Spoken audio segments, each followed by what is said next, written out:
All right, Tanner James, 2022 Rookie of the Year. Welcome to the podcast, man. Thank you. Well, let's kind of give a little bit of a background on yourself. Where did you grow up? Kind of how did the path down the rope and like as trying to go to like a rodeo header? How did that kind of get started for you? Well, I grew up in California, and my dad, he roped and trained horses at the house, and I grew up around it, and we raised cattle and ranch. So I've always been around roping and horses stuff. So I actually wanted to be a healer, honestly. Oh yeah, me too. So I healed through high school, and it wasn't for me.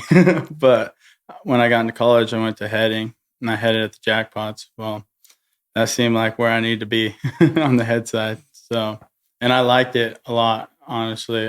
Because I healed for growing up. That when I switched to heading, it was just something I enjoyed more.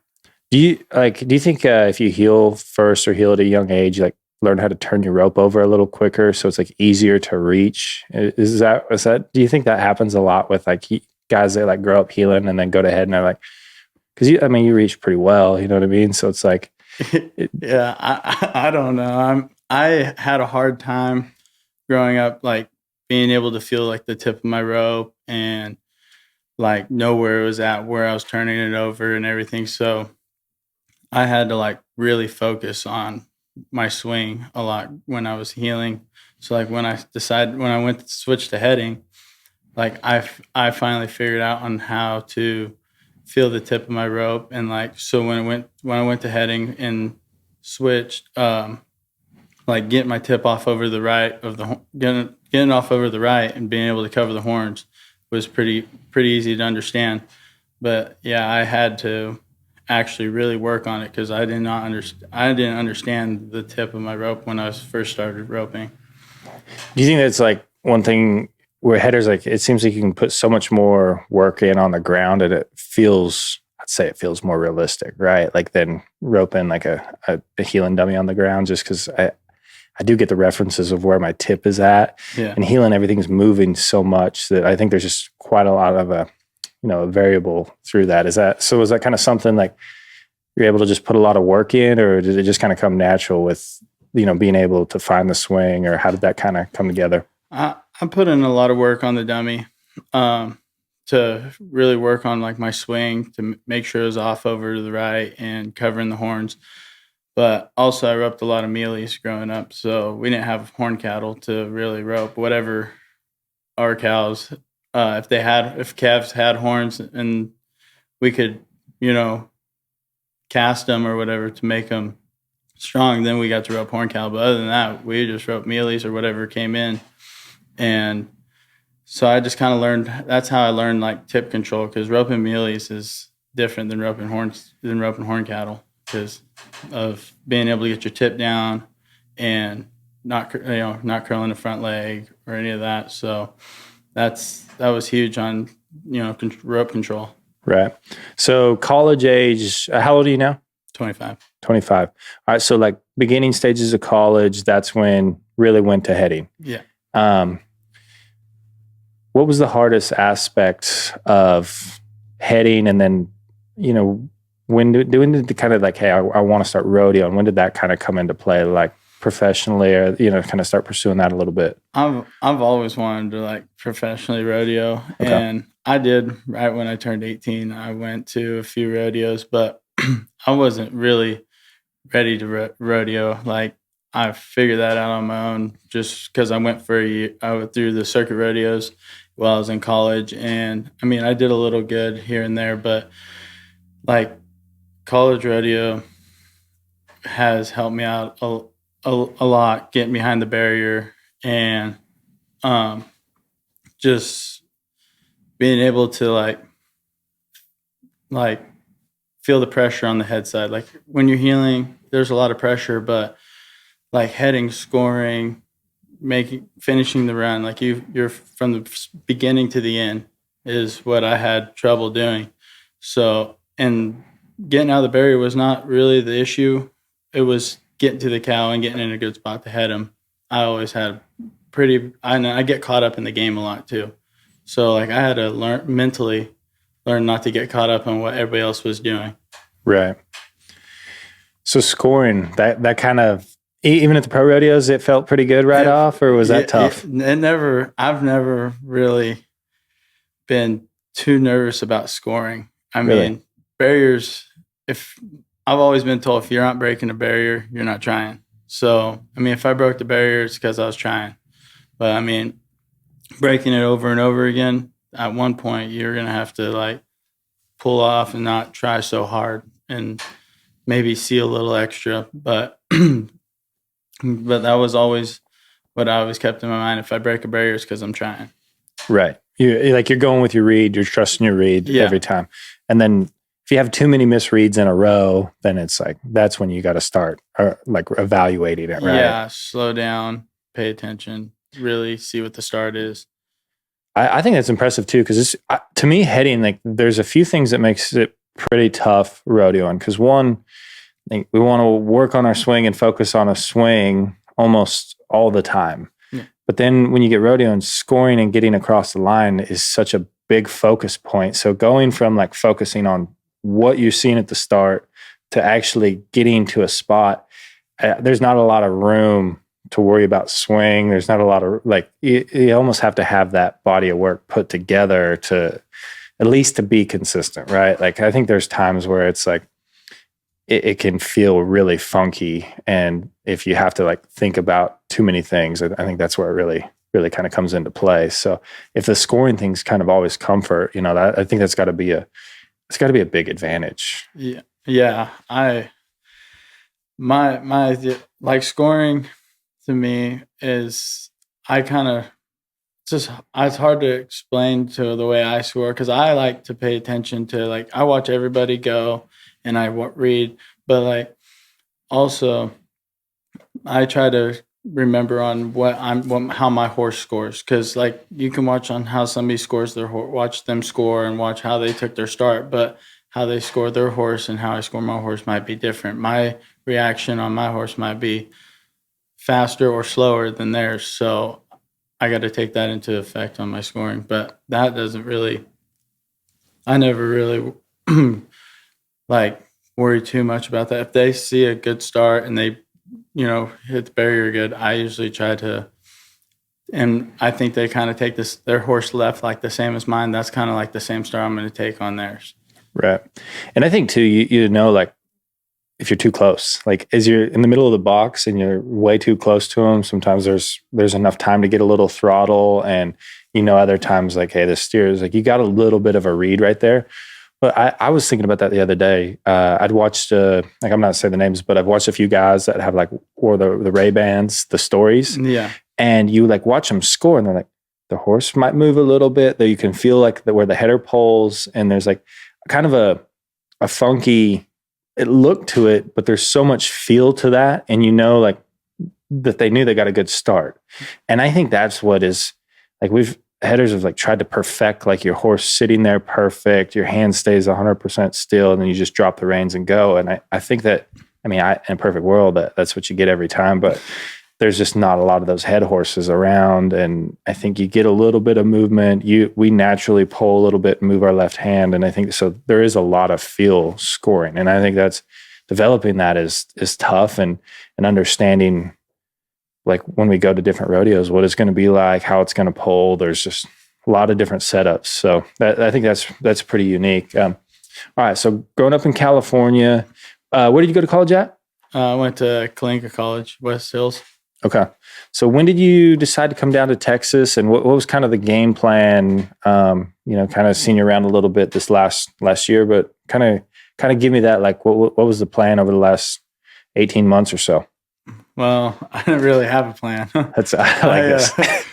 It was just kind of I just loaded up and came out to Texas kind of a deal. One of my dad's good friends from college, Chris Green, he actually, it was during COVID when COVID was going on, and they were still amateur rodeoing out here and jackpotting in Texas. So he called and he's like, hey, you want to come out and you can stay at the house and rope with Caleb, his boy. And I was like, yeah, I want to do that for sure. I've always wanted to come out to Texas and, experience it. I've never got to experience it out here. I've been to Arizona a bunch and experienced that before, but I was like that. I've always been told it's a different game out here. So I really wanted to try it out. So I came out.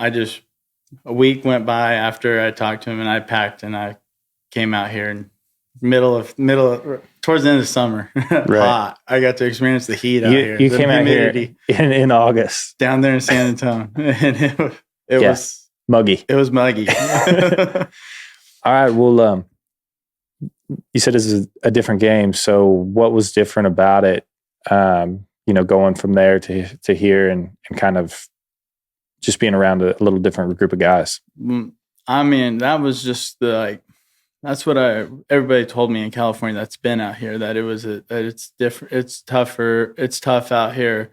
And I've had some say I wouldn't do great out here and some say that I would do great. And so I'm like, well, there's only one way to find out, and that's just to go and try. Yeah. So, and I don't give up easy. Right. So I came out here and they were right. It's tough out here. And I had to learn a lot on my horse, like with my horses. Like I reached a lot growing up too. So I mean, when you talk about reaching, like we have 3 steer ropings. We don't have 4 or 5 like out here. It's just three steer jackpots, handicaps out there. And so I would reach a lot. And coming out here, it's hard to reach on 4 or 5 every time and be consistent. But in California, you don't have to, you have more runs too out there. I can get 6 runs. You can go 6 times at a handicap, right, and you're going to connect quite a few times to make it back with at least 2 or 3 guys. And then out here, you get 3 runs, or sometimes at the slides, or if you go to a good jackpot, you only get 2, and you can't take the chance of missing because you only got 2 chances, and the fees are steeper out here. It's different. It's in horsepower. Like everybody makes their horses go to the cow and set it up every time for their healer. And I had to learn how to ride my horse out here when I got out here. It took a lot. It took me a couple months to figure out how to get my horses to go to the cow and just basically retrain them from just ducking to running. Right. Because you're going from I think a lot of slides, it's typically going to be lower fees, older steers, right? That's kind of what they can afford, especially if it's a 2 or 3 steer and you got multiple runs. So it's not going to be strung out there where your horse got to run so hard every single time too. So it's the more you reach when everything's kind of out there a little bit further and they're running, it is harder to control the situation, even if you catch too, right? So there's this is where I think it's getting interesting at the jackpot. So there are a handful of guys that they can reach and then keep them soft. And then like a T-Wade and Dustin, they don't do it necessarily every single time. But I think that's what other dynamic that happens out here is you got a lot of the reach shot seems to be like a coil to a coil and a half that a lot of guys take. So that does require a lot of run out of your horse, I think. And then it's that run, they can kind of keep that going. And then if they need to go faster, there's headers that will just go faster towards the end of the roping or the middle, and depend on how many teams. And it's crazy. I think that's one of the biggest differences I noticed was there's, Arizona's got some guys that rope really, really well. California, there's spots where there's guys that rope really well, but here it seems like there's just a handful more, and they can just make the times that much tougher. You know what I mean? Yeah. Well, reaching, like I said, I reached a lot in California at home at the handicap ropings, which are basically slides out here. The barrier wasn't nearly as long. It didn't feel like, and out here it just seemed just a tick longer, where you had to get that 1 or 2 extra strides to reach where I would reach at home. Well, And then also like the cattle are a little bit better out here. Like they are, I wouldn't say better, but like they push, they keep going, they try to keep the cattle good out here all the time. And like we'd have cattle at some Friday night jackpots, they would follow and stuff, which they have those here and there. And my horses would get to a certain point and then rate off, which now, like if I reach on them, I try to keep them moving forward when I reach and then get a hole instead of instead of reading my throw and then and coming off of the cow. I want them to keep going to Right. it, which that was the difference between coming out here and staying at home. Was when I would go to the rodeos, like now, back then to now, like my horses would read my throw when I hit the barrier, or if I'd go to take an extra swing and stand, they would feel it. And like trying to get that, it took a lot to get that out of them. Where now when I reach, or if it's not right, they'll still keep running. They're not reading me, and that's huge. I agree. All right. So coming to Texas, it's a big shock, I'm sure. Like at some point when you figure out, because I mean, obviously, like your game wasn't good enough, and you coming out here expected to win, right? Like that. Like if you're being honest with yourself, you might not tell anyone that, but you kind of like, at least I would think, you come out there, you're like, I'm gonna hang. I was honest. I told people back at home. I said I didn't win for the first few months. I mean, I won a little bit, but it wasn't like I thought. Yeah. I probably was out here I probably got my butt kicked for a couple months before I finally figured it out, and I almost went home. And I had some people push me and tell me, "Hey, just stick it out. Like you're starting to get it. Go to a few more. Like all it takes is one good hit, and you're back.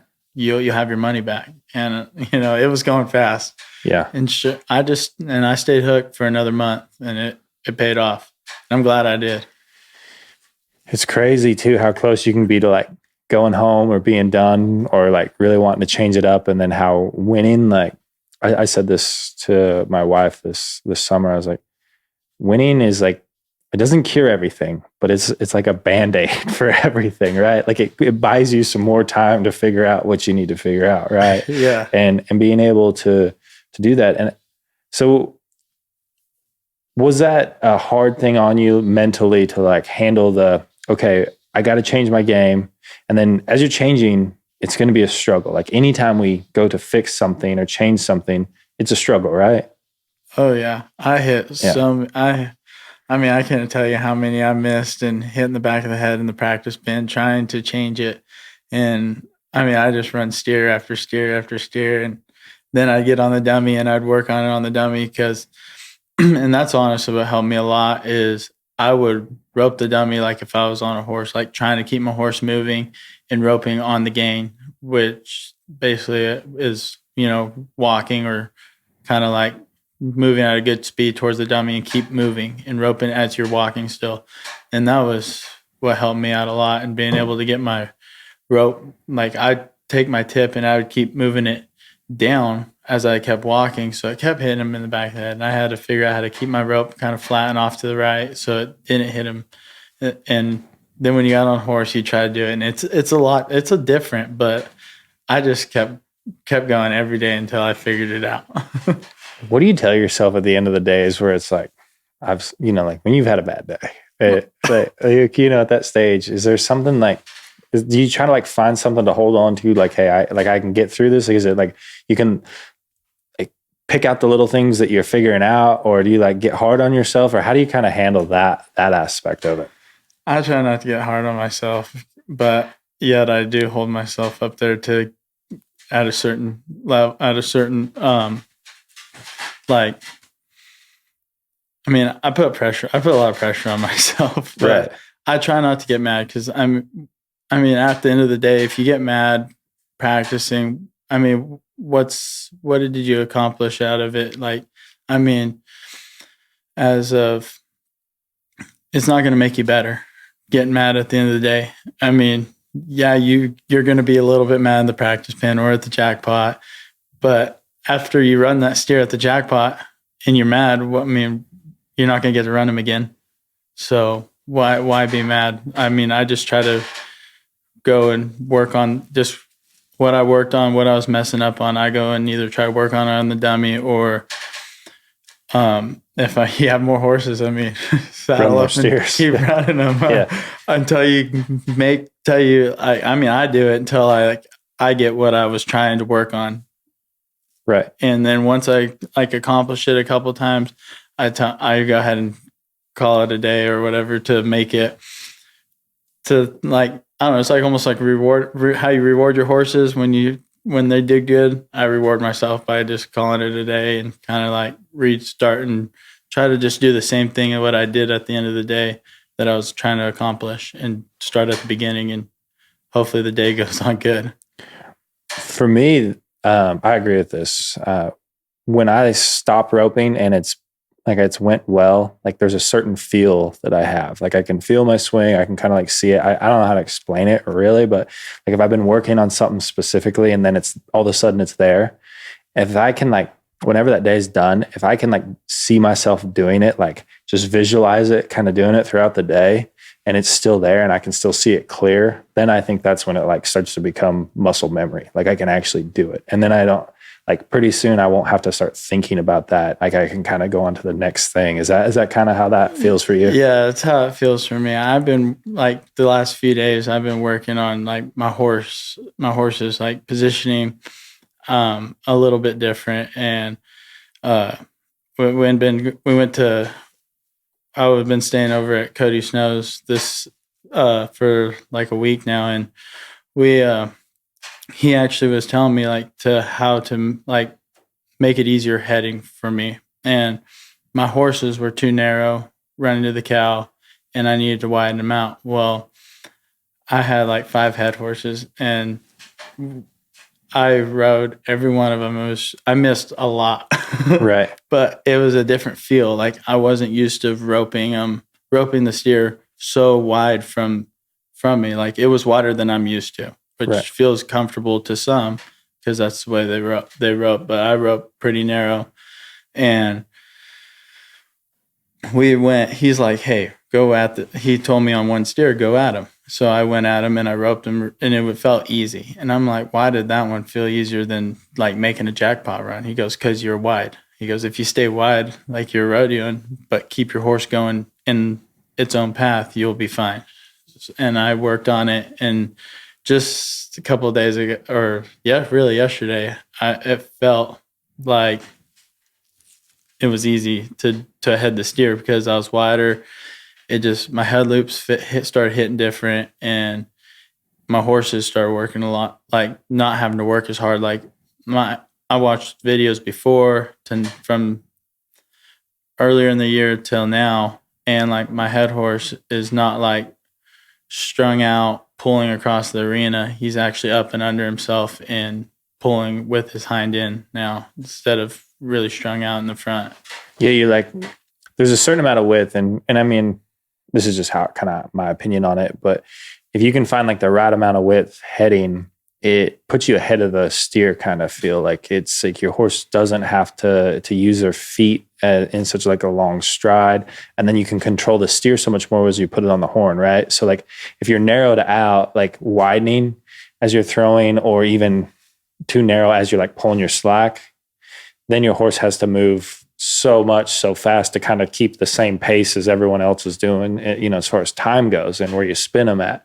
And so that's but I kind of go into this with Cody. How important is it getting around some guys? Because you really have done a good job with this, is about being around a lot of guys that rope really well. And how hard is it to humble yourself enough to ask questions, hey, I have a lot to learn, and then try to keep your confidence up where you're still because you got to compete against them all the time too. So how do you try to do that? Yeah. I don't know. I try I grew up around Cody, high school rodeo, and junior rodeo and stuff. So asking him questions is not really it's not really hard for me to go and ask him, you know. But when I first came out here and I might have got around Shay or Levi Simpson and Chad.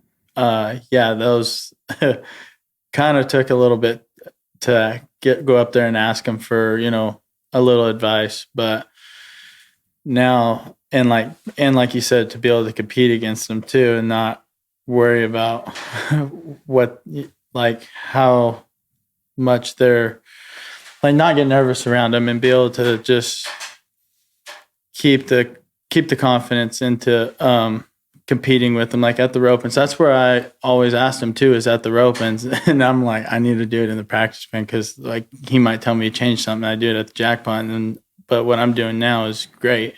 Right. Like I'm able to catch and turn the cow what I'm doing. But it was asking questions to him. Yeah, it took a little bit to go to those guys. Took a little bit to go up to him and ask him, and I was just always wondering how to get better. But I don't know. There's people that get starstruck around them, and I try not to get that way. I'm like, they're just another person. Like, if anything, they're going to say no. Right. Yeah, or just not, you don't get a lot of information or something out of them. But yeah, I think that understanding that, like, hey, we're all just trying to get better. Yeah. Right. And those guys it's tough, because it's like they're probably went through most of that. And like, I think Cody is unreal, and you and I were talking about this earlier, but his work ethic, like, not a lot of people like understand, just because he's so young, how much he puts into it, and like how much he does with like roping and how hard he works at it. Like, it's unbelievable. So the knowledge is just, it's crazy how much he does know about heading steers and how a head horse should work and feel. And I think that's really cool. I know, it's crazy how we're kind of the same age and how much knowledge he has and how much he can give. And I mean, he's headed great in high school, and like, I've seen it growing up, and being able to get around him a lot more now and being out here where he's at, I've been getting a lot of information lately, and I've been trying to take it all in, but it's a lot to take in in each practice session, So I try to pick one thing that I think's the best to work on at that point. So, and just try to focus on that, and then just kind of keep adding to your game. Yeah, and then once I feel like I'm starting to pick it up, I try to add a little more to it, just to keep it going, and like, not to like completely just master one thing, but like, or not master it, but like, where I feel comfortable. When it starts feeling where like I'm doing it consistently, then I want to try to add something, and just so I have more to work on and never just in one spot. Yeah, don't really get stagnant, and then you're kind of not going through the motions, and then also you're like, you're building on your heading. Like, you're like, all right, these are the shots. Because I think this is one thing, like, people don't understand. Some, maybe they do. I don't know, but I definitely didn't early on, and I hadn't even till recently. You watch a good healer, for example, and they look really good at times, and then you watch a great healer, and they'll see something that they haven't seen all year, and they'll catch that steer. And it's just like this year, you look at like the top 15 and those guys coming down to the last few steers, there's probably one or two steers that year that they hadn't seen that before, and they did good on that steer, or they did bad, and that either cost them or got them into the finals, or it's going to do the same thing for like winning world titles. And I think that's like, I think that's what makes truly like the top tier of guys, is they have shots for every steer, every run, all the different setups, know how to ride their horse, and they're just increasing their odds of doing good over going to hundreds of setups a year, it seems like. Yeah. I felt like at the end of the end of last winter, right, going into the jackpotting all winter, like, I felt like I did all right jackpotting, but there was some things that I see those guys do on like steers, like you're saying, for each steer, that I'm like, what am I not doing for that? For when that steer does, like, steps off to the right or steps left at the line, what am I not doing that's costing me? And I felt like I was just in that spot where like I could catch the steer, the good steers to make money, but like the ones that are not so great, they made them decent, like a good enough to like. I felt like they would catch them at a good enough time to be able to maybe win something at the end of the rope. And like some steers, a little low headed, they take extra swing and just. But that's where I kept on messing up. I felt like I kept messing up is with one run, I'd try to reach instead of just using my horse and just going and catching them and seeing what the roping does and just completing the course. And that's what I've been also now working on now that I've been working on widening my horse out is been putting pressure on myself in the practice pen, more pressure. Yeah. Like, we've been going the last couple of days and practicing, and Cody's been, betting against us. We'd have teams and we would have a match and we'd match for, lunch or whatever, and putting the pressure in the practice pen, is no different than jackpot. And, I've messed up, and stuff. And I see how they practice. Like they actually practice like they're at the jackpot. They're not just making runs. They put the pressure on themselves in the practice pen. So when they get to the jackpot, they're ready. Right. And I've learned, and that's what I never did. What I didn't do, I just always worked on my horse. And then after I got done, my good horses, I get on something I can practice on and just work on for myself. But then you get to the jackpot and you get in that pressure situation, and it's you could mess up. Well, it can be something you just haven't seen before, right? Yeah. And like you said, like you might be like a low-headed steer. It might be like, and especially like a scenario like it's a low-headed steer and you have to be a certain time in the short round, and he's like whatever, and you kind of, it could be just a catch scenario and he's low-headed, and so you kick through the normal shot you've been taking at the jackpot, and you wave it off or whatever, right? Like miss that horn, and I think seeing that is important, right? Yeah, I mean, if you take yourself out in the first round, I mean, this is this information I've been getting. Like, you take yourself out in the first round, then you don't know what the short round's going to do because you're done. Yeah. But if you just, rope the steer for what he is and make it to the short round, then now you can see how the game's playing. And then if you need to pick it up in the short round, pick it up. If you're, in a good spot and you don't really need to, you can just keep your pace that you're going, then just stick with what you're doing. But if you don't make the short round, you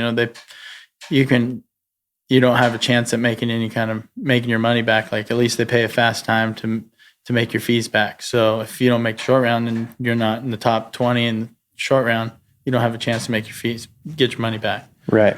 Yeah. And just increasing, like shortening I was just trying to shorten the roping up, just kind of seeing what's happening. And then there's certain ropings like, like capitalists coming up, something like that, like, hey, or the tempo is going to be pretty fast most of the time. And you got a pretty good idea, but I think that's like the type of run you want to be able to make.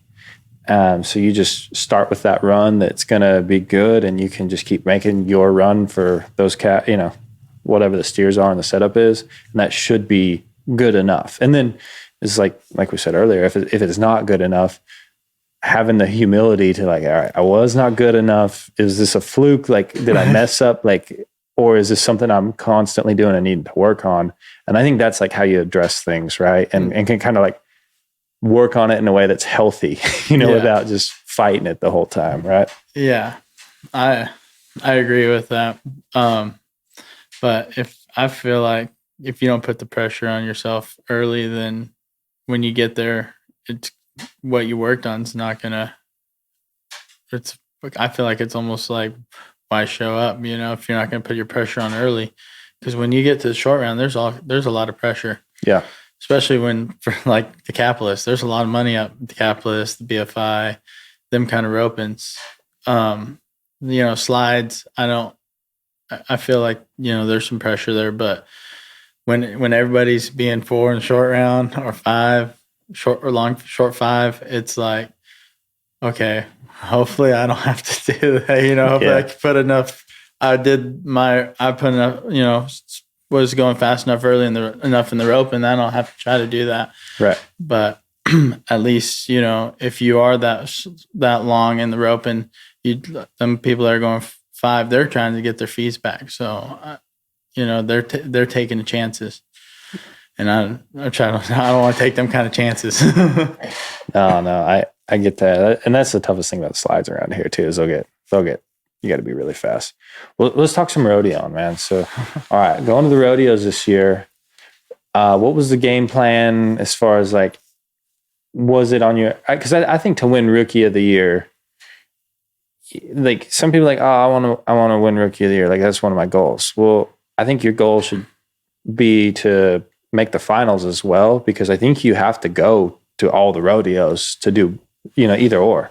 Like that, it's tough to make the NFR, right? I understand that, but winning rookie, like, I mean, how much did you win this year? 46,000. That's a lot, man. You know what I mean? Like it takes, and I think that's there's years where it's less than that, and then there's years where there's more than that. But I think like you have to go to a lot of rodeos and really be trying it on. And then this year was kind of funky too, right? I want to ask you about this before we like dive into that. But you were like mid 20s around the end of July. Does that seem about right on how much you had won? Yeah. On a typical year, that it feels like that's a lot better. Like, and I don't know what it was. And you might be able to answer this for me, but it seems like, I mean, obviously it took over 80,000, right, to make the NFR this year. And normally it's mid 70s, mid to low 70s, probably. Yeah. And then there's quite a few teams that had a lot of money won. So it's like, all right, how did you, why did you think the rodeos were better this year as far as money won goes? I think that there's just a lot of rodeos this year that had more money added than, in the past years. Right. them tour rodeos, they went to paying, instead of 10 monies, they went to 12 and 15. So spread the money out, more money added. It's a kind of like, there was a ton of rodeos, like a Salmon, Idaho had 5,000 added, that normally that's like 1,500 added aside. And it was 5,000 a man. Yeah. There's a lot of good rodeos like that. And I've never been to them, them rodeos. I went the year before with Monty Joe, and we only went to all of it until Big Fork, Montana. And so I kind of knew over the 4th some of the rodeos that I went to before, but after Big Fork, I was kind of new to the rodeos. What's the setups, where and how it's going to be, and if it's going to be fast, or what am I going into, and like that's one thing. Like, I wish I would have got to go a little bit more on my permit to kind of see more setups and stuff. But out here in Texas, there's amateur rodeos and stuff to go to, so I could kind of get behind the barrier more. But that's what I think. I think I don't really know how much money was added at some of them rodeos until like my partners was telling me, how much there was before, and now it's a 10 money rodeo, or it's a 12 money rodeo now. And like Gooding and Burley, they used to be like 8 money rodeos. Yeah. Burley used to not add very much money, and I didn't think it was a very good rodeo. And it's like an hour from the house, and there's times where I had to like turn it out to go somewhere else. And what did it have, 4,000 added a man, or side. And yeah. Gooding's always been a great rodeo, and they do better every year. It's one of my favorite rodeos. I think Gooding is amazing what they do. But no, all right. So going to the rodeos, you've got a little bit of, like you said, went to a Big Fork, which that's right around the July 4th, right? Right. Then just after the 4th. Okay. So was that a big deal, like understanding the setups? Like, like, hey, Cody, deep box, steers are going to be out there, going to be running. Like the runs over there are going to, like, it's just knowing what type of runs you're going to be, where the steers are going to typically feel like, and how to like kind of throw your rope in the right spot. That's obviously that's a big advantage, or not, at least a big thing to know, right? Is kind of what it's going to take to win at some rodeos, right? Yeah. Like when I went my first year over the 4th, right after Reno, like them setups, I was I'd get there, and in the middle of the rodeos, I never had to be at the beginning of. I never drew up at the beginning of one lucky, but when I'd show up, times 3.6, 3.8, 4 flat, and I'm like, wow, these are fast. Yeah. Like, I think on a like north side, that's not even a barrier up there, and you go 4 flat, and you think you're making a run. There's, it's one over at Oakley, and they're going four flat, 3.6, 3.5, and I'm like, wow, this barrier set up long ways to be going that fast.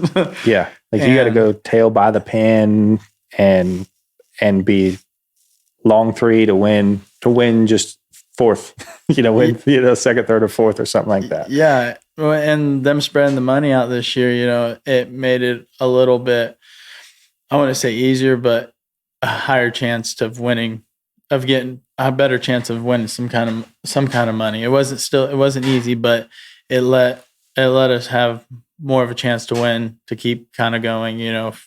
If you win last hole, it was a few $100s, but that's a few $100s in field that you can go to the next rodeo, or for fees, or right, whatever you need, feed for your horses. That kept the guy wanting to go.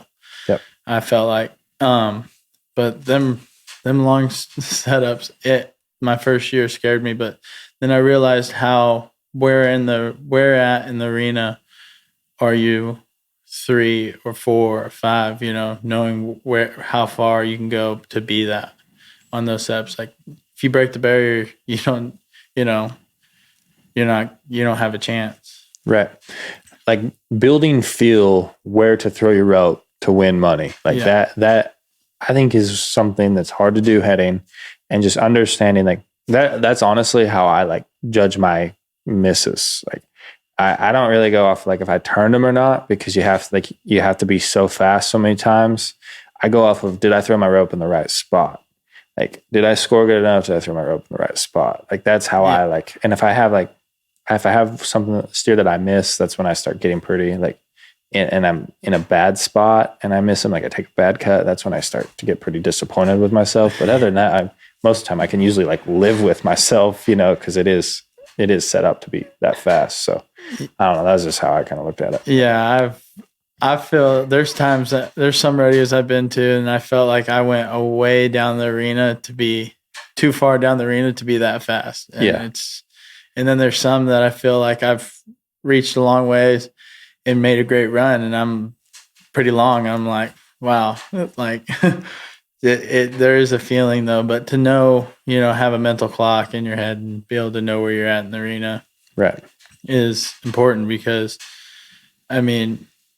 if you go too fast every time, you're going to miss a lot.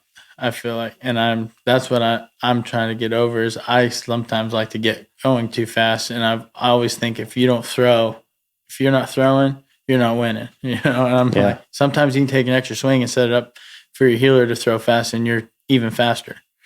So out there going this summer, like I did some changing, and instead of trying to reach when I felt like I was in a good within distance, I would maybe go one more and just see if, set it up for my healer and let my healer make finish, and I get a better finish. I think it helps with the times. Yeah. A good way to like, is just an easy way to speed up runs sometimes, where it's like a healer that has to go. I think we talked about this on like a rundown or something, but I think it's a pretty good reference. Like every extra jump a healer has to go is probably about 0.4 of a second, and probably like a bad dally or finish is probably like 0.4 of a second, So like by being able to set it up where you get like a clean, good finish, probably first hop heel shot, So if that means going an extra swing, you might make the argument that it can almost gain you like a half a second down there. I think you're right about that, because like I made a great run on my second steer at Big Fork, and I thought for sure we're going to be some sort of 4 flat, 4.2, and we ended up being 4.6. But my horse didn't finish very good. I got a bad finish. I got him down too far, and like he got down too deep in the ground, and when he came out, he popped up a little bit, held the flag. It just getting a bad finish can cost you, from winning second, first, second, or third to winning fourth or fifth. Right. What about rodeo? And like, I mean, obviously it's a grind, right?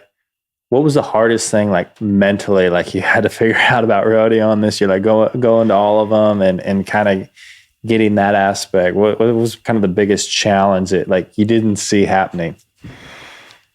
Being able to change some things on the, like, because there's not a lot of time to practice out there. Change it on the fly. Yeah, changing things on the fly. Like especially, I don't know a lot of people out there. Like, I met a lot this year where I can maybe go, and if they have a day off or something, I can go and practice and maybe change it in the practice room. But as of this year, like, I didn't know a whole lot of people where to stay, so I always stayed at the grounds, and whatever I was changing was on the dummy. I didn't do it on my horse and try to work on it on my horse or anything.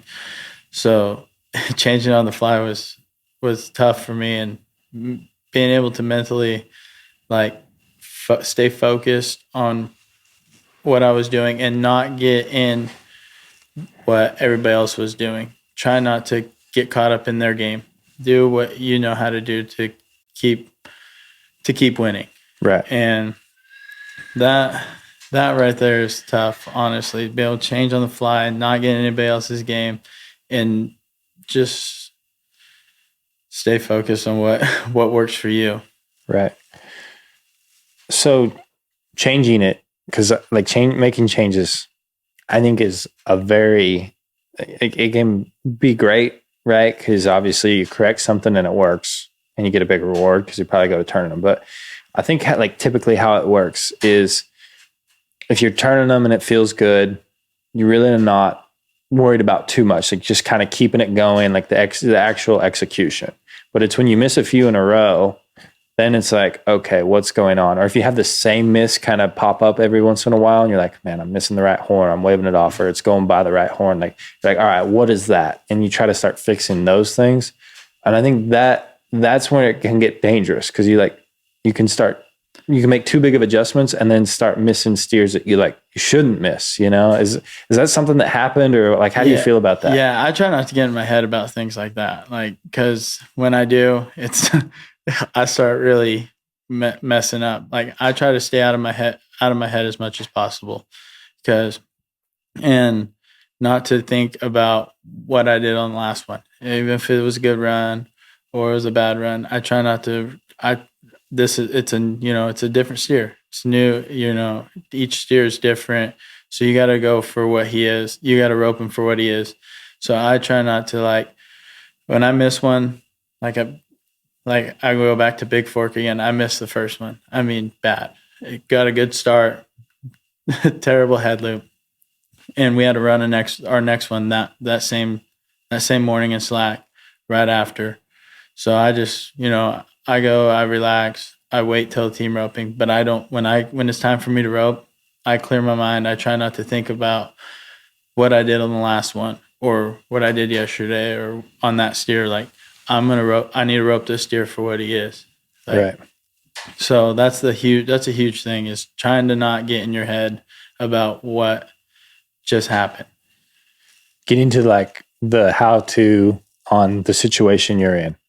And I think that's a big thing, because I've had it happen both ways. I've had it where you're struggling and you start making changes and you think about the changes, and usually that's a disaster for me. Like, when I'm thinking about what I need to do to catch, it's not going to be good. And I kind of learned that a long time rodeo, and don't do that. I go fix it, but then don't worry about what you need to do. Just fix it on the dummy, fix it in a practice session or multiple sessions. But I really struggle with that. But the other thing that can happen too is when you get roping good, you kind of get taking it for granted, the process. Yeah. And I think that's where it's the best guys in the world, they kind of stay they can just keep the intensity up. They can stay focused. Even when they're winning, they can just kind of stay on the gas. And I think that's also really important too, is they don't let their guard down. Yeah. They just continue to step on their throat. You know what I mean? Yeah. They understand, just because I've turned the last 5 or 10 or we've won a lot of money, we're still here. We're winning today. And I think that's how I think it can happen jackpotting. People kind of get relax, be good on 2, good on 3. You see it, and then they kind of take for granted like what they've been focusing on those other ones. And I think it's really important to understand that, like that actual process of how to compete each time, and how to like stay mentally tough through the situations, whether it's good or it's bad. I think that works. I've had a lot. I had a lot of support, this summer, and I'd make a phone call, and they would just I call my dad a lot over the summer, and he's just like, "You've done this how many times? Like, you know how to rope the cow. Like, go do what you know how to do, and don't try to do anything fancy. Just go turn the cow for what he is." And there's that, but there is, I put that in there, and then there is some things like my horse, like he might, some people, I would send a video to, somebody, and I'd be like, "What do you think? Do you think it's my horse here, or is it me? Like, my horse causing me to wave it off? Like, is he getting too fast? Is he just gaining? Is he gaining right there? And I'm not judging the steer, and just little things like that. But when it's time to rope, you got to take that out of your head and remember why you're here. Because if you weren't good enough, you wouldn't be still out here all summer long. Like, I feel like you put in the work. Now go ahead and do what you put in. Use what you did in the practice pen. You think you were able to keep that the whole summer too, or was there times, or is it like? There was a time I felt like I won, through the summer pretty decent, and then right there in the Northwest, I felt like I hit about, I don't know, 2.5 weeks of not winning, and I just felt weird. I was like, wow, because I'm not saying I won like every week, but or like a lot every week, but I would maybe 200, 300, like place at the bottom or something. I'd win a little bit of something, even if it was a jackpot. But there was about 2.5 weeks of skunk, and I didn't know what I was doing, and like if it was me, my horse. My partner and I, we were trying to. I was talking to him. I couldn't figure it out. I waved it off some, and then I just went. We went to Ellensburg. By then, it's 2 weeks right there. We get into Ellensburg, and I'm like, I need to just go. I'm gonna go catch 2 cows and see what happens. I'm gonna turn 2 steers and just let my partner heal them, see what happens. And I just went and did my job, and it felt great. And then after that, it just seemed like I needed just a little confidence in my heading. So I just going to catch the cow just built confidence up for me. So when I went to the next rodeo, I had confidence going and turned to head the next year. Right. But there is a time where your confidence will start going down once you start missing 2 weeks in a row. Well, and I think that's like what you're talking about earlier, like with your practice, like getting a run where it can set up by going an extra swing and getting a little bit more run. Like, I think that's really unique too, because it seems like if you can have that run, there are times where you can almost like get out of that slump faster, where you see like the guys that want to reach more. And I think it's okay to do either one. Like a guy can be any header. Like, there's a lot of different styles. But the one thing that like always stuck with me was the guys that really reach a lot, and they're looking to use 2 coils, 3 coils a lot of the time. There are stretches that they'll miss 6 or 7 in a row sometimes, and then they might turn the next 6 or 7 in a row for $20,000-$30,000. Like, they can go like way up and way down, but those guys they're tough. Like they're mentally tough, and they can handle it, and they're like, hey, they got a lot of faith in what they're gonna do. Yeah, and they kind of. And it's like, it's cool to see that, but I can't do that. Like I missed 2 or 3 in a row, and I'm like, I want to overthink it. So that's why I always have to go back to like, all right, am I throwing my rope in a good spot?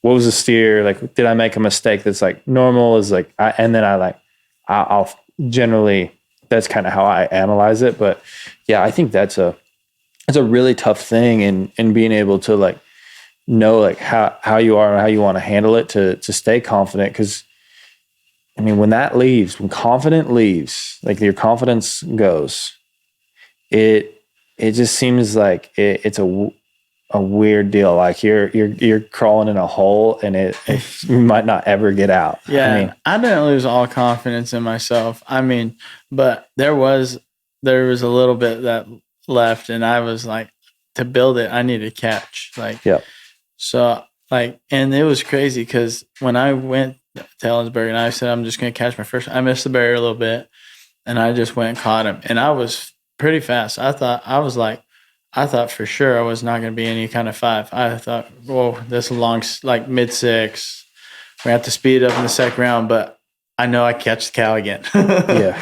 So, and we ended up being faster than I thought. So, like, we didn't really have to pick it up. We just needed to go and catch the next cow for what he was. And honestly, if he ran, we need to try him on a little bit, but it wasn't something we had to just go completely out of our way and just try to reach everything we had and max him out, max the next steer out for what he was. But yeah, going to the next cow was like, just catching the first cow there built so much confidence going into the next one and then going into the next rodeos after that.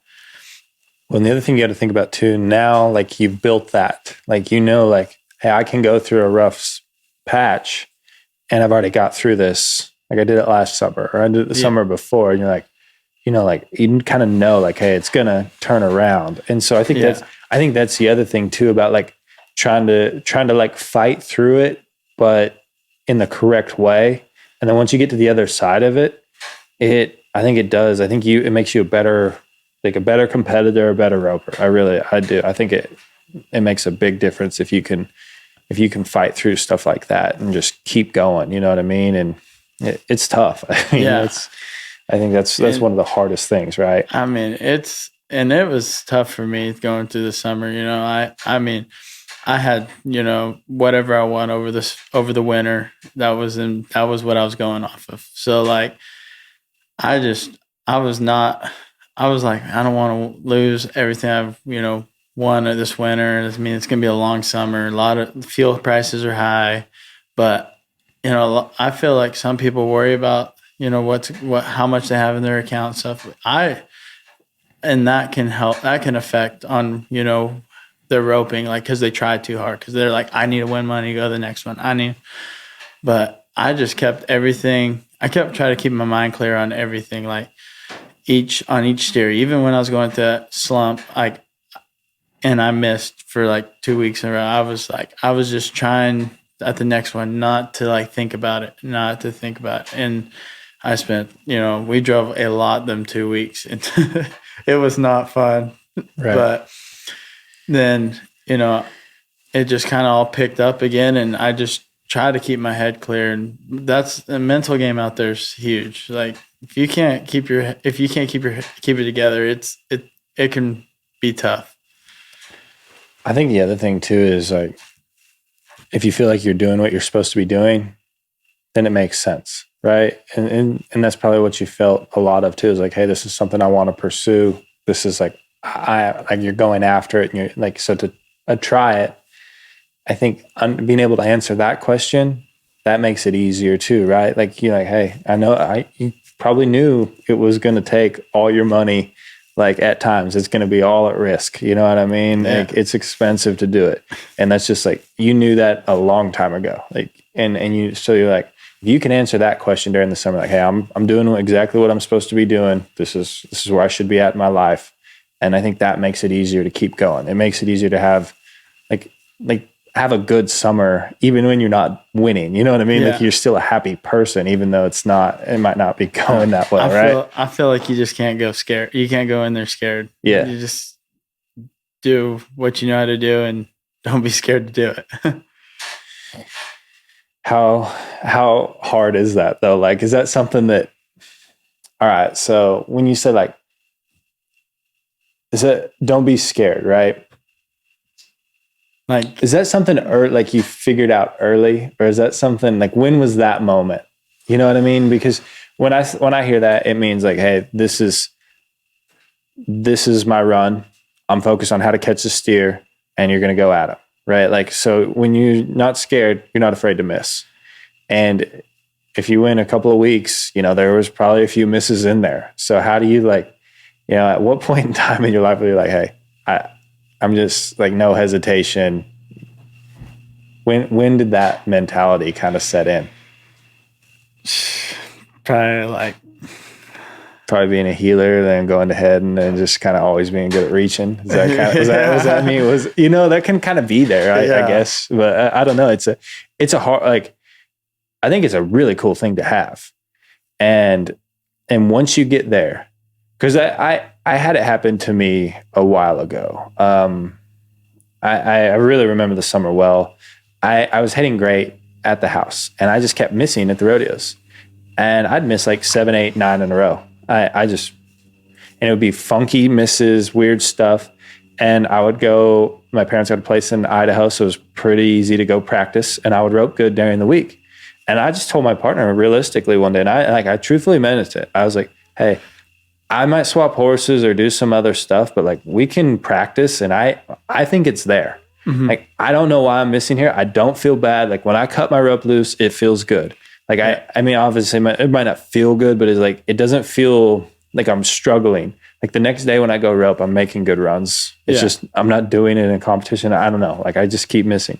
And then 2-3 weeks later, I went on a run and turned a ton of cows in a row. And it was like, okay, this is easy again. And it was like, I just kind of like there, it like showed me like, just stay with it, because it's like, if you look at it like I'm running 100 steers over the summer, well, there might be 5, 8, 10 bad ones. Yeah. If it happens in like one lump sum, you're like, well, it's probably going to get a little more balanced out here, unless something is terribly off with my roping, and it doesn't feel like it is, right? Yeah. Yeah. No, there is some, but I feel like the one rodeos that like the tough rodeos, for instance,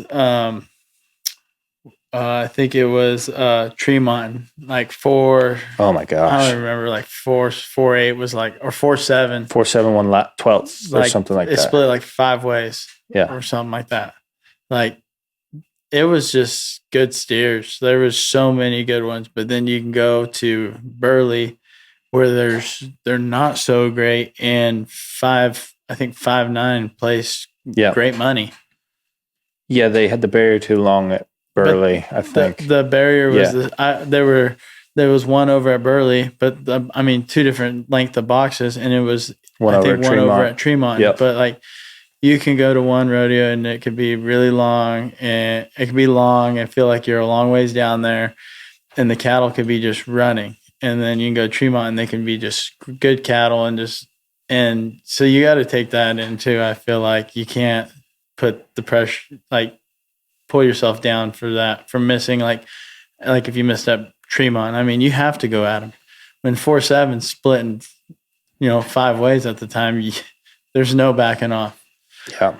That's why I go back to it. Like I said earlier, if I throw my rope in the right spot, like to win something, and I was like, I can live with those shots. Yeah. And I can continue to live with that. And then it's like, I think you can get out of the like slumps real easy, and then you can stay hot longer, right? It might not be because you threw a bad loop. It just because it's going that fast that you have to. Like it might not be the spot you want to throw, but you sometimes might just have to. It's funny over there, man. I felt like I turned a good steer over there, and he stepped left and then back right, and there's not a lot of left in this arena. And I was like, man, that's a good spin, but he was really hard to heel. And I was like, that's a good spin. And then I was like looking at the times. I was like, yeah, that wasn't for money. I was like, I felt like I did a good job. And then I looked back at it and I like looked at the time. I was like, yeah, I didn't turn that one for money. Even my guy wills him, maybe even crossfires him. Like, I don't think we can win anything. And so there's just times where it's like, you didn't even have a chance. And like, what are you supposed to do? Like, you just kind of got to go to the next one and live with it. Right? I mean, keep your horse good. You still have confidence because you caught. That's how that's how I feel. Some people might lose confidence just because they don't place, but I feel like it keeps my confidence up by catching. Every time I catch, I feel like it keeps the confidence of being able to knowing that I can head the steer. Yep. Every time. So I try. That's what I mean, when I don't win money and I make a good run, it's just, we did our job still. But there's times where I let it loose and I'm like, why? Yeah. This was not a good throw. I've had a few of those. So they're the worst. All right. Well, so for like someone that's going to start rodeoing, right? And they go from buying their permit to maybe like trying to make a run at the rookie of the year, try to get into the winter rodeos, which, you've done. What's one of the biggest things you've learned that like you would do over again going into this last summer, or would have tried to set up a little bit better for yourself? Oh, shoot. I mean, I feel like I did it pretty right for most part. I mean, there's a little bit I would change as of like like counting your rodeos, because there is, you only have 75. Yep.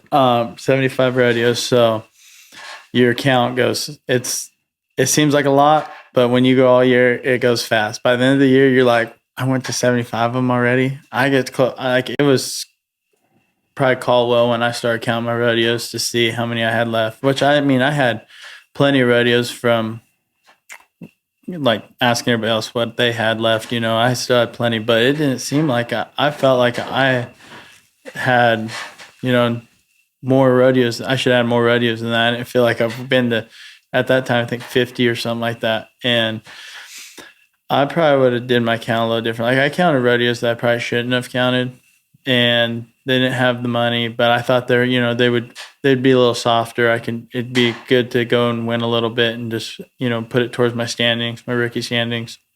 And then, but it wasn't really all like little $1,500 rodeos. It didn't, and there wasn't enough teams to actually win that much. Like, it was like 1,200 or something like that, which is good money. But when you can go to a playoff series that has, those tour rodeos that have 15,000, they pay 12 monies, and you can go win eighth and win 2,000. Yeah. Well, and I think the other thing you got to consider. I guess that would have been Cody. Cody win, the higher, but fifth and sixth still pay 1,800. Well, I go to this like, you count 75 rodeos and it takes 80,000 to make it. Yeah. So that's pretty simple. Like, as far as you need to be able to win over 1,000 average at each rodeo. So, and it's hard to win first at a $1,200, $1,200, $1,500 rodeo, right? So so is there a certain amount of money now you'll count? Is it going to be like 4,000 or 5,000 added, or is it like, Yeah, I would make sure it has, 3,500. No, if nothing less than 3,500. Yeah, I would unofficially maybe like 2 or 3 rodeos this year, because they were like, I think they're like $1,500 rodeos, but for most part, and then like having to count your circuit rodeos now takes an effect. So you got to really pay attention on that, because I think California was pretty easy this year, because they only had, your count was only 7, but next year, it's gonna be 12. That takes away, and to be able to make sure you count the right 12 rodeos, right, to be able to make your circuit final still on top of going rodeoing, you gotta. There's a lot of little details rodeoing too. That's more just than like, just like count each one you go to. Yeah, knowing some runs, like a lot of money is won on a second run, and it's just like there's a lot of little things like that. Just knowing where to be, how to like, hey, if you're entered in Salinas and all those rodeos, when Nampa callbacks come back, you want to be on the ball right there and try to find that middle trade. And you know what I mean? There's a lot of little things that you figure out. And there's guys that, they're all doing it and they're all on it. There was so much. I learned so much this year too. Like trading, and like I had good partners that showed me, and friends that I was able to call and get information, if I needed, or if I didn't have a buddy team or something, I need to enter by myself. Like, how can I make it work? Who do I call? That, because somebody's already done it. Somebody out there has already done it, so they know, what's the best enter, or you could do it this way or that way to enter, so you can make this rodeo and that rodeo. No, it's not like it's not the first year. I mean, it's already somebody's done it a bunch of times. You just got to call the right person that's good at entering and just has it and knows, like, hey, if you go to this rodeo, you enter this rodeo and this rodeo at this time, like you only have this much time to make it. It's possible, but if you enter it this way, you have a little more room to be able to blow tire and change it and still be able to have a chance to make it. Right. Well, that's awesome, man. I appreciate you coming on, and dude, awesome year. I think that's pretty cool to win that. And I mean, that's the big thing about it. When you get the full dose of rodeoing, and I mean, it's just like that. It's rodeo season's over, but you're right back at it, staying at Snows. I mean, you guys are getting after it. I mean, that's what's crazy. It's you were saying this earlier, but pretty much no days off over there at Cody Snows, right? Yeah, no days off. We're up at it every morning. Yeah. And doesn't matter if we're only roping we might only rope in the morning and then do stuff in the afternoon, and then we're roping again in the evening. Or we might just be roping all day. Yeah. You never know, but they're every day the horses are getting rode and you're roping. Right. Well, and I think that's the big thing is, if it's a good summer or bad summer, if this is what you want to do, like it takes a lot of work to be successful at it, and knowing like, hey, you got to improve. And even when you feel like your game is good, then it's the horses, and there's things like that you always got to stay on top of, right? I mean, I feel like there's always room for improvement. Yep. And there's a lot of room for improvement. I feel like I've hit a rock, like a spot and I'm trying to break through it so I can improve more. And like, I've been at this spot for quite a while now, and I've been trying to get past it. Yeah. That's the battle too. I feel like there's like, and it's cool though. I think this is what makes it unique. And I think that's what makes the top guys so good is, they've gotten through those things, and to get there yourself, and kind of be successful along the way is important, but to kind of find that process of always getting better, right? And always wanting to add to your game. And I think it's just like a healthy way to go about it. And you're going to be successful if you continue to do that, right? Like, there's no other options. Horsepower. And it seems like everybody's finding faster horses and being able to reach and have fast horses, like putting both of them together. It's crazy. The head horses are pretty good nowadays, aren't they? Like that I think that's what's really unique is you go to the rodeos, and like it seemed like 8-10 years ago, like there was a handful of head horses that were like a lot better than everything else, which I still think it's that way. Mm-hmm. But then that next tier down, it seemed like there wasn't as many. And then like the bottom half is like some horses wouldn't score, some horses would duck. Like there'd be lots of holes in them. And now it's like everyone's horse seems like they score good. And it's like they got, they're getting goes and they're getting chances, and that's what's wild. Like they're running across there so fast. Like if they were halfway down the arena, leaving the box, they're running across the plane so fast, and then they're reaching on top of it. It's just making the run so much faster. Yeah. And that's what I've seen a lot this summer, and being able to go the first time out there and see it all, it's pretty. But it's eye opening, and it's cool though. You kind of know what you want to do, and that I think that's important to have the information. Is like, hey, this is the run I need to make to get where I want to go, right? Yeah, and like I said, I think a person just needs to keep their head clear and not try to pull themselves down too much, and just stay focused on what they're doing and how they got there. Right. Well, you want to add anything else before we get out of here? Shoot, partner changes. There's a lot of those out there. How hard was that though? Like the partner swapping is something like you got a dose of, and there's always situations, right? And they're always going to be unique. But what was that like as far as like mentally, like trying to just figure out what's your best options and then how to move forward and be good? Because I know we all like you said, you're a team, and then all of a sudden you're not. Well, it kind of feels weird, But at the same time, like, what did you learn from that, like on the partner swaps?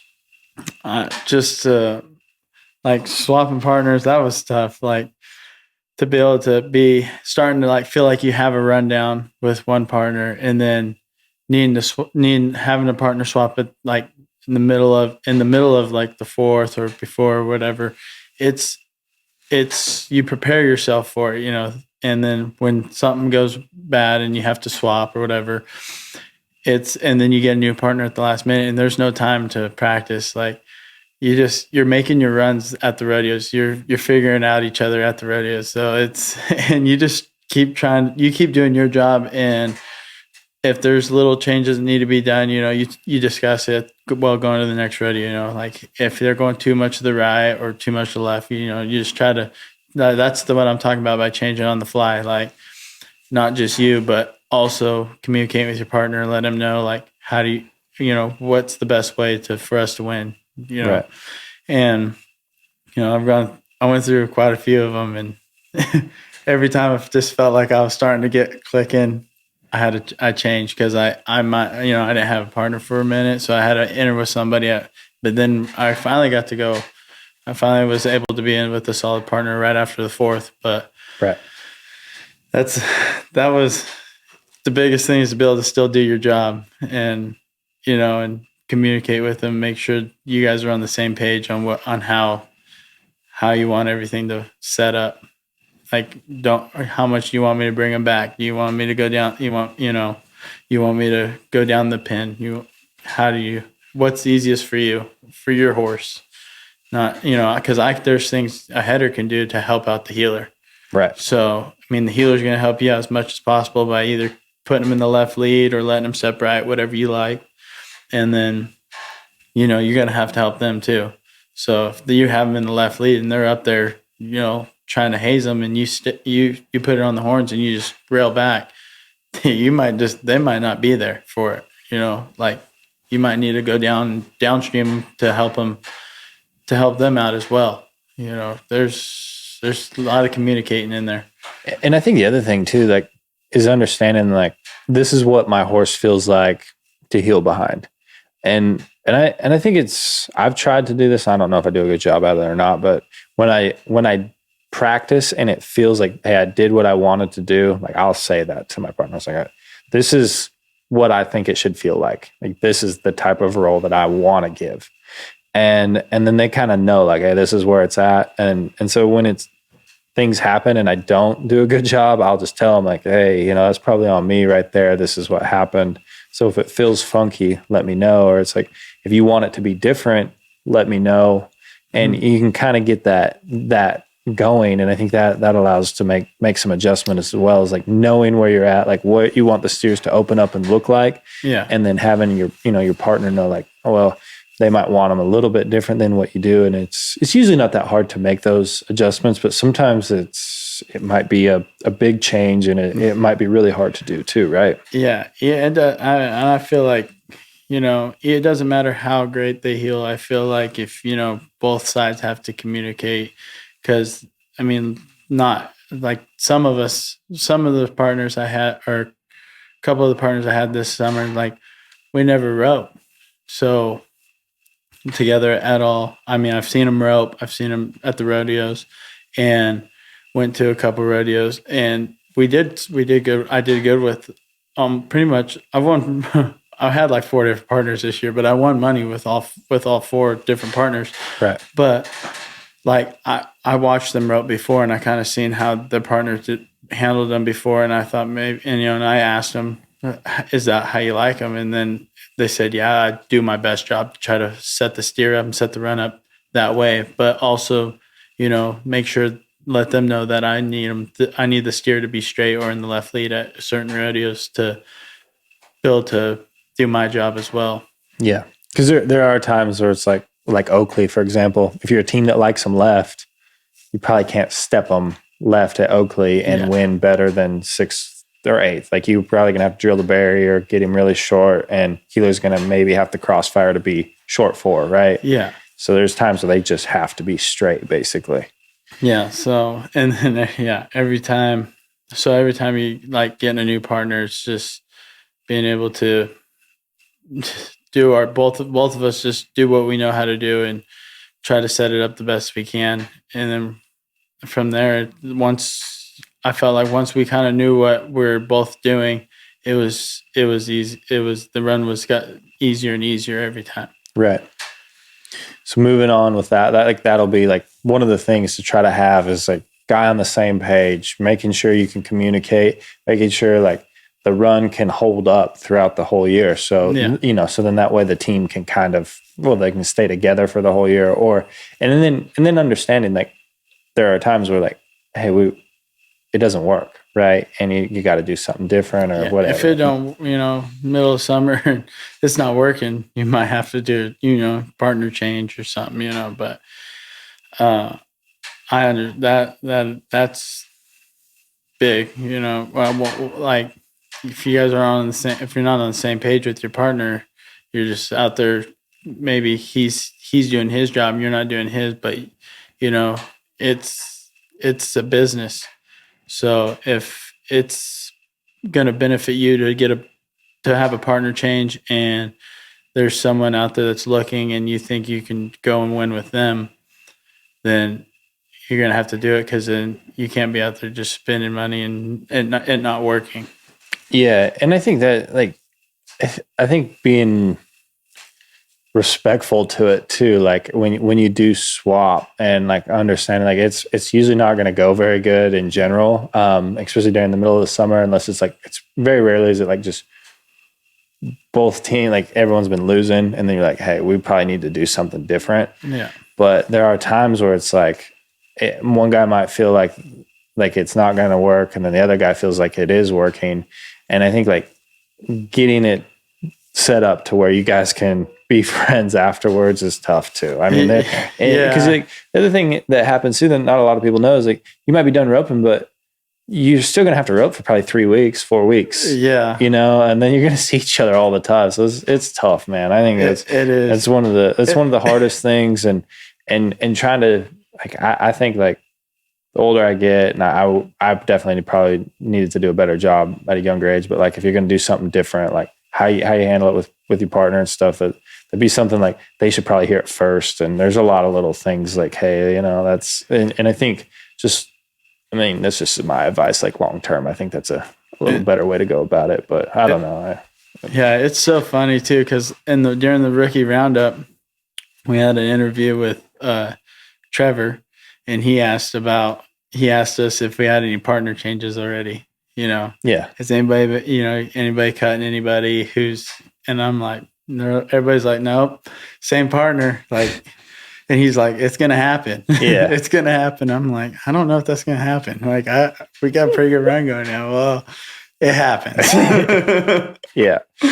So it's not, you're not sticking with the same partner all year. I mean, you might, but at one point in your career, your partners are going to be switched. And yeah, I mean, well, it's just like just horses and how they work together. As that changes, partnerships change too. So it's like even if the guy's like, and I think that's why it is important to understand, like that. Because if you do rope good together, it might be something that you could always rope again at some point, and so you always want it to be good. But that's tough, and like not being sensitive towards if you get cut or you got to cut someone. Like I think that's tough to handle all that. But I think the more you can be truthful with your partner and not be offended, I think the better off it is long term, right? Yeah, and I mean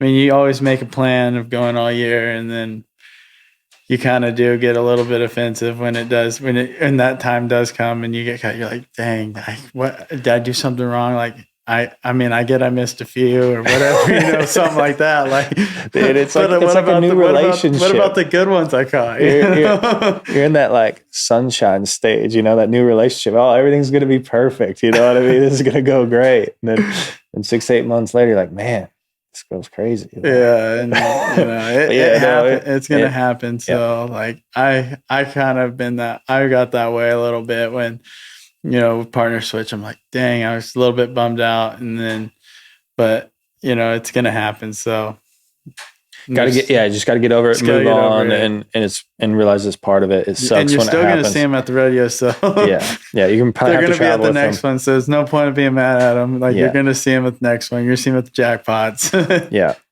And it'd be a deal like, you know, you guys can still rope together. Like they could be second runs or third runs. Yeah. And there'll be some times that it just, sometimes it doesn't work out, but man, I appreciate it. Thanks again. This was fun. Yeah. Thank you.